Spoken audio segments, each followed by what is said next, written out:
All right, Lexi, switching to another trending topic now. It seems that Twitter has scored a real touchdown with its latest teammate, the NFL. Yeah, so Twitter and the NFL reached a partnership where they're streaming 10 games live on the social network. So users were really impressed with this service last night. There were a lot of reports where people were sort of a little bit concerned. They're like, oh, what's the experience going to be like watching a live game, either on my mobile device, on the web, or on another device on their television, such as an Apple TV, using the Twitter app. And it went really smoothly. So what was happening was the game was being broadcast. Some were saying it was a little bit of a delay from the actual broadcast that was on CBS, about a minute or so. But that's not unusual for a mobile streaming game or anything like that that's being streamed live online and also at the same time as the television.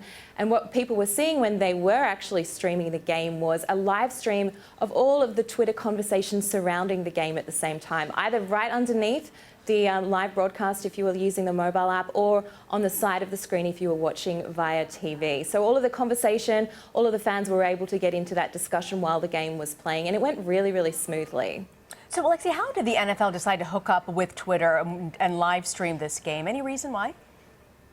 Well, this is an interesting one because the NFL doesn't necessarily need such a big audience. It's got such a huge audience itself. And there are a number of other players that were fighting for this right to actually have mobile broadcasts of the game, including Amazon and Verizon, who have really big digital networks, obviously, and video streaming platforms behind them. So Twitter getting into the game was a really interesting one. And they actually reportedly bid less than the other players, yet the NFL still decided to give them the partnership. There are a couple of different reasons. Obviously, Twitter is in the news a lot because there's a talk about plateauing user base. Not as many people are using Twitter, and it's not growing as fast as the other social networks out there, such as Facebook, for example, which is the big player. So Twitter really needs a lot of user engagement and user growth in order to keep the platforms going. So the NFL seemed like a really logical partner to draw in with this one. NFL has a huge audience. Twitter doesn't have as big of an audience just yet. So the hopes were that if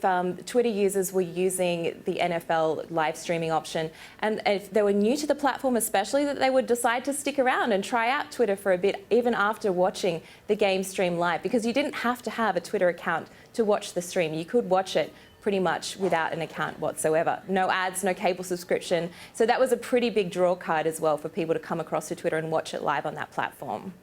We firmly believe that digital is the future, Lexi. Hashtag CBSN. Lexi Tsimides. Absolutely. Thank you so much for joining us today. Thank you.